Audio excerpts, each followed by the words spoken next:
en el separador de esto de calmarnos un poco. Es medio difícil calmarse. Está complicado. Es más, me sale esto de no me calmo nada.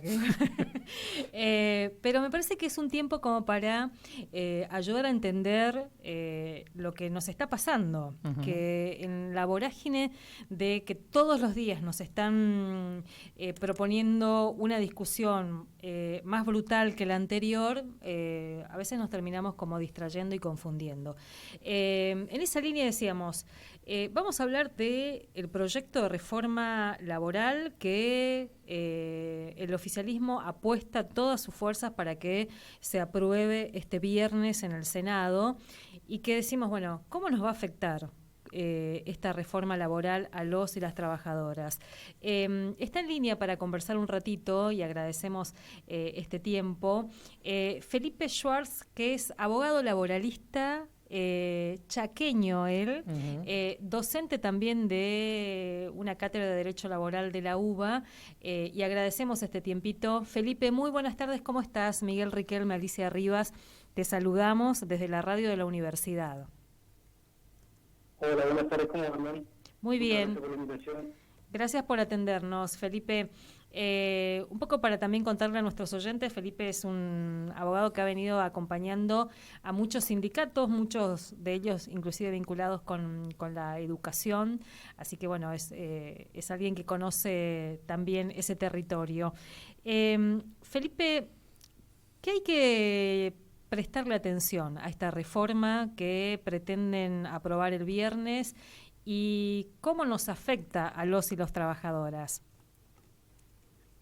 Bueno, sí, la reforma se va a aprobar el viernes, porque bueno, ya tuvo, salvo por una cuestión de un artículo, el artículo que apareció referido a las enfermedades, a la licencia por enfermedades, que eso se modificó en diputados, así que vuelve al Senado para prácticamente específicamente por ese tema, y se aprueba, se sanciona la ley el viernes. Eso ya es inevitable, lamentablemente. ¿Cómo va a afectar? Que justamente eso, Alicia, es lo que me parece que todavía no se tomó no diría una real dimensión, diría una mínima dimensión. A tal punto que hay algunas informaciones que hablan de que se acrecentó muchísimo las consultas en Google por la reforma laboral. Prácticamente la gente muchas veces no sabe ni de qué se trata, incluso muchos trabajadores y trabajadoras hasta llegan a creer que puede ser más beneficioso. Esto no se trata de una cuestión de técnica legislativa, se trata de la vida de las personas, se trata de su tiempo de vida, de su tiempo de trabajo, que es tiempo de vida, se trata de la organización familiar, de tener una protección contra el despido arbitrario que se anula con esta ley, de tener la posibilidad de organizarse colectivamente, que se ve seriamente resentida en esta ley, de tener algo tan elemental como el derecho de huelga. No hay sociedad democrática que pueda coexistir sin el ejercicio del derecho de huelga. Bueno, acá hay una imposición absolutamente inconstitucional respecto de prácticamente anular la huelga, establecer servicios mínimos en prácticamente todas las actividades. Justamente el sector docente es una de ellas que va a tener predeterminado por ley servicios mínimos y personal mínimo que hay que, del 75% que hay que mantener durante la huelga, con lo cual prácticamente desde el vamos tenés potencialmente anulada esa herramienta. Es decir, es un proyecto yo diría, de destrucción nacional. Prácticamente no se olvidaron de ningún aspecto referido tanto al derecho individual, al derecho colectivo, a la seguridad social. Fíjense que fueron tan lejos de lesionar la protección contra el despido arbitrario. ¿Qué quiere decir esto? Que cuando vos tenés un despido sin causa, por lo menos tenés el derecho, según nuestra legislación, de que se te pague una indemnización por ese despido. Además hay que establecer algunos mecanismos para bajar un poco, en algunos casos y bastante en otros, en los cálculos por las indemnizaciones. Un punto muy central y muy grave es el establecimiento del Fondo de Asistencia Laboral. Eso quería que, discúlpame, en ese punto me gustaría que nos detengamos un poco y que oficies un poco de maestro ciruela, ¿no? Uno desde la ventana, desde el balcón, puede decir, bueno, esto es un regreso no sé si parcial o más, a las AFJP. Bueno, contanos vos cómo lo ves. Sí, de verdad, pero, o sea, es la agresión constitucional. Cuando hablamos de agresión constitucional no estamos hablando de el cuadernito escrito de la Constitución, estamos hablando de agresión a la dignidad de las personas que trabajan y se ven protegidas por la Constitución. Lo explico brevemente, porque es lamentablemente tan grave como simple de entender. Establece la creación de un fondo de asistencia laboral para solventar los despidos y las terminaciones de la relación de trabajo por otras causales. ¿Cómo va a estar constituido ese fondo? Por dinero que se quita a la seguridad social, jubilaciones, por ejemplo, que se quita, un porcentaje de contribución patronal, no de retención sobre el sueldo de los trabajadores y trabajadoras, sino de la parte que el empleador aporta sobre el sueldo para la seguridad social. En vez de ir a la seguridad social, va a solventar este fondo. Quiere decir que al empleador no le sale nada. En vez de destinar a seguridad social, una parte va al fondo. Cambia la caja. Ese fondo sí, por supuesto, ahí ya tenemos una agresión a la seguridad social muy manifiesta. Después tenemos además que ese fondo va a ser administrado por entidades autorizadas por la Comisión Nacional de Valores. Por eso decía muy bien que, viste, hay una timba financiera muy vergonzosa que se va a generar a partir de esto, porque los financistas a nivel del gobierno, que son prácticamente los únicos beneficiados con este tipo de decisiones, y los financistas que están dentro del gobierno, y van a hacer sus negocios con plata que se sacó de jubilaciones para destinarlo a tener un monto para solventar las indemnizaciones por despido y otras causas. Entonces, tenemos por un lado el financiamiento de la seguridad social, tenemos esta timba financiera, y por otro lado tenemos lo que se llama técnicamente flexibilidad de salida de la relación de trabajo. Es decir, vos sabes en todo momento como trabajador o trabajadora que al empleador no le sale nada tu despido y que en cualquier momento tenés el despido hecho sin consecuencias para el empleador. Por eso nuestra ley actual tiene, por lo menos, la obligación de abonar una indemnización, porque también tiene un carácter disuasivo para el empleador, porque si no te despidan, porque hay una mínima garantía, no muy fuerte, pero mínima garantía de que vos sabés como trabajador que por lo menos te tienen que pagar una indemnización. Ahora no le sale nada, entonces eso tiene consecuencias sobre la relación de trabajo, sobre la relación individual sobre todo y también sobre la relación colectiva. Vos sabés, por ejemplo, que si tenés alguna queja por una cuestión atinente en la relación de trabajo, tu despido ya está pagado. Entonces eso repercute e incide. Y además hay que relacionar, por eso para entender un poquitito la ley hay que relacionar, hay que entenderla articuladamente, porque están muy vinculados todos los institutos para integrarse y relacionarse para afectar a los trabajadores y las organizaciones. Por ejemplo, habrán escuchado o sabrán que se habla del banco de horas y todo ese tipo de cuestiones. Vos sabés que tenés, en principio, pueden llegar a trabajar hasta 12 horas por día sin cobrar horas extras. Se limita a la negociación individual eso. A la negociación dice, entre comillas, libre entre trabajador y empleador, que sabemos que eso no existe. Recuerden que ya tenés el despido pagado, o sea, con lo cual menos vas a poder plantarte ante el empleador para hacer algún tipo de reclamo. Pero también tenemos que ver cómo esto además repercute en la vida del trabajador y la trabajadora, y con más repercusión en las mujeres. Por las tareas de cuidado, que la sabemos que la división sexual del trabajo sigue lamentablemente haciendo lo suyo en el sentido de asignar un rol mayor en las tareas de cuidado a las mujeres, pero no se avanzó tanto en eso, y ese perjuicio para la organización del trabajo, de la vida familiar, va a repercutir en la vida personal, familiar y sobre todo en las mujeres. También el fraccionamiento de vacaciones, o sea, son todos mecanismos que te dejan al empleador con el trabajador cara a cara de manera individual, sin protección colectiva. Felipe, eso también hay que entenderlo relacionado con la imposibilidad de los mayores perjuicios para poder sindicalizarse, para poder tener tutela sindical, y ni que hablar el corazón del derecho colectivo, que es lo que gesta todos los derechos, que es la huelga. Felipe, Ayer cuando hablábamos con uno de los legisladores que de la provincia, todos acompañaron esta ley, nos decía, pero hay un algo había que hacer, te decían, con la legislación, porque hay un 43% de trabajadores en la informalidad. ¿Hay algo en toda esta legislación que podría hipotéticamente beneficiar a ese universo de trabajadores informales hoy? ¿O incorporarlos a la formalidad como prometen? Era absoluto. Hay algunas quitas para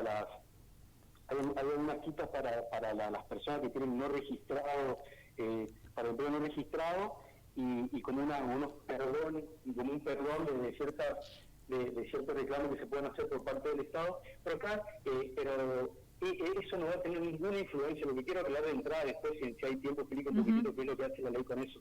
Perdón el grano.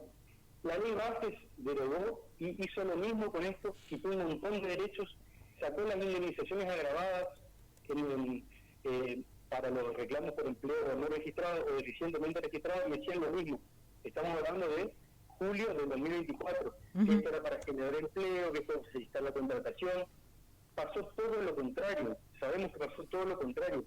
No tuvo ningún efecto en la generación de empleo, porque eso depende del funcionamiento de la economía y no del derecho del trabajo.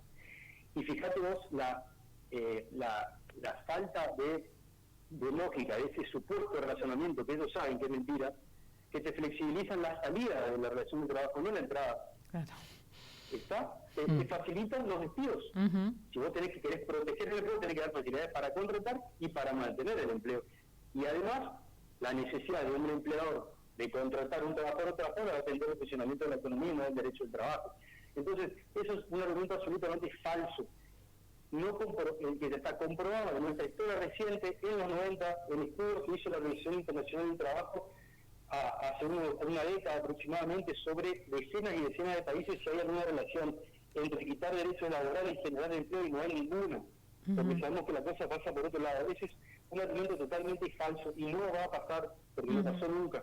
Es una mentira. Le mintieron a la gente y la gente no tomó debida conciencia del daño que se le está causando.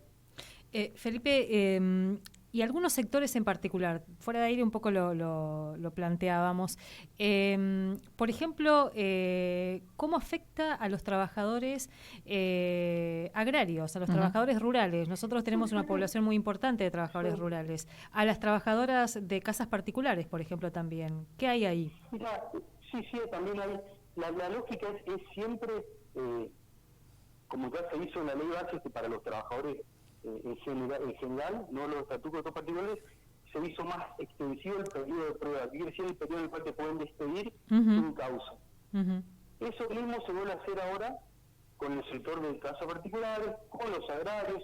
Al trabajador agrario se le agregan algunas cuestiones más, por dar algún ejemplo referido a la tercerización y la responsabilidad solidaria que pueden tener todos los que intervengan como empleadores en el trabajo rural, y algunas otras cuestiones más, pero siempre con la misma lógica de flexibilizar el contenido de protección. Y fíjate vos que a los estatutos particulares, que son las leyes especiales que regulan determinados sectores, como por ejemplo el sector doméstico, que es menos protectorio que la ley de contratos, se la sigue dejando afuera. Ya pasaba antes, pero acá se la sigue dejando afuera. Yo lamentablemente hablo y escucho, a lo lejos escucho mi voz y eso me complica un poquitito, pero... Ay, perdón, se escucha un poquito, ¿cierto? Para cerrar... A ver, a los estatutos que son menos protectorios se los deja así, no se los deroga y se le incorporan mecanismos, como algunos ejemplos de lo que di recién, que le dan menos derechos. Por darte unos ejemplos de lo que te di. A los estatutos que eran más protectores como el de periodista, se los deroga. Sí. ¿Me entendés? O sea, es para ir a la base de la ley de contrato. También se derogó la ley de teletrabajo. También se decidió dejar afuera en la relación de trabajo a los empleados contratados a través de plataformas digitales. La semana pasada salió un fallo contra Uber en Uruguay, no en el otro lado del mundo, que en el otro lado del mundo también hay fallos de ese estilo, que lo consideran trabajadores dependientes. Acá en Uruguay la Corte acaba de decir también lo propio. Y fíjate que te dicen, además, uno de las mentiras, no son otra cosa que falsedades que dicen para justificar esto, que tiene que ver con la tecnología y demás.